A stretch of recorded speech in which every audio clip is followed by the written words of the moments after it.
was 5, my journey was that I was born with rickets. I had a leg disease that made me fairly immobile.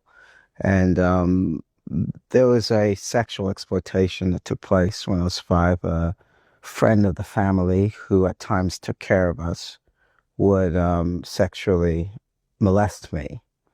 Um, I didn't know what he was doing at that age, really, because I wasn't in any way awakened sexually, but I knew it was something that wasn't right because he made me make sure that whenever my parents come home, it's like, don't tell them what's happened. This is our little secret, blah, blah, blah.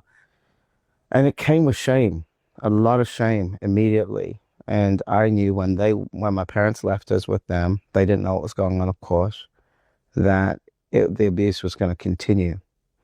And wasn't until one day I was watching news, it's BBC News, when homosexuality was a taboo.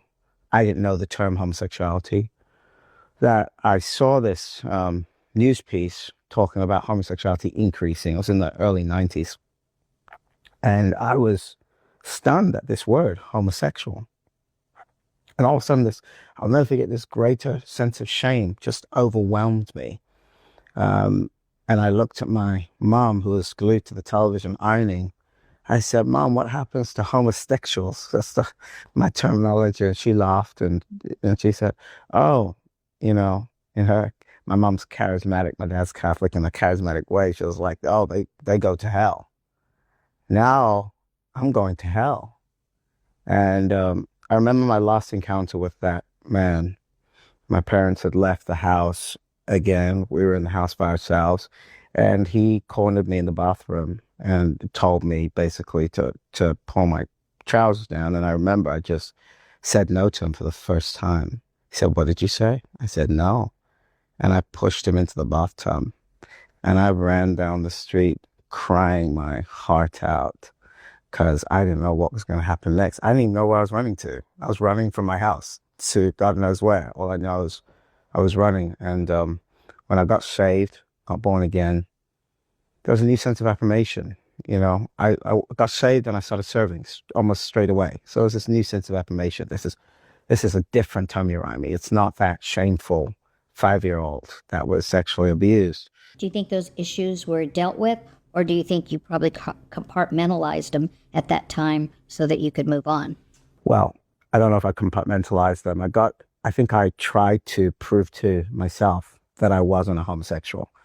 Because what happened to me had so tried to inform my identity at such a young age that I just decided I was going to date every girl in the world. And I got introduced to pornography by my school teacher.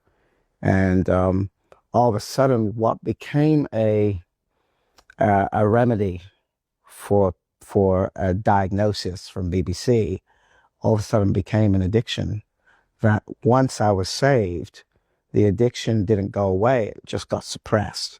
And the secrets were suppressed. I never told my parents what happened to me till they rededicated their life to the Lord when I told them when I was about 17, 18 years old. And, but I didn't tell them for years. I didn't tell my twin brother. I just carried the secret. And the pressure of ministry definitely turned the crack into a crater. It just made it bigger and bigger because the persona, the online, well, then it wasn't even online. It was like, I guess, Facebook, when it was called the Facebook. The online persona in that way grew. The offline persona grew. People knew me as this, I guess, pastor with a prophetic voice. And it was completely disparate from the person I came to at home, who was struggling with sexual sin and sexual identity and the loss of innocence as a young boy. And that shame of those two polarizing people definitely haunted me. That is not unique to you. So many people go through that. And I would like to hope that maybe before we're done today, you could even pray for others, because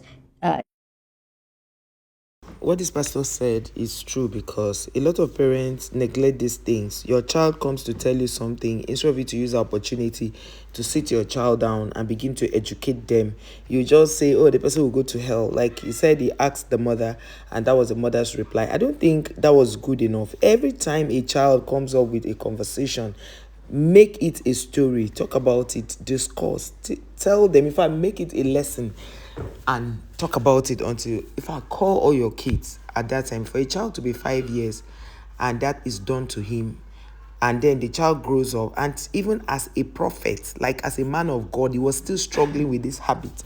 It goes to show that he went through a lot. He didn't even know what it was called until he heard it on radio. And that is why I'm so happy that in America, all this, a man is a man, a woman is a woman.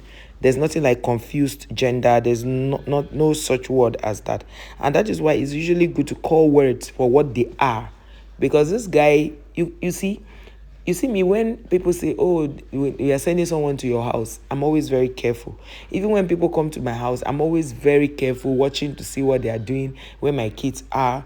And I've already educated my kids on what to do and what not to do from when they were very small. In fact, from when they were, I think, 2 years old, I started telling them that nobody is allowed to touch you here.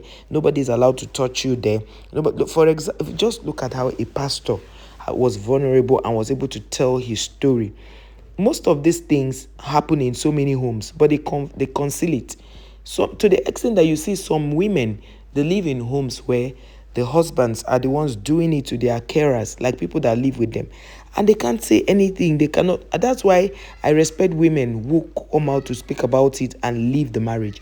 Because whether we like it or not, you cannot love your marriage more than your children. You cannot love your marriage more than the sanity of the people who live with you.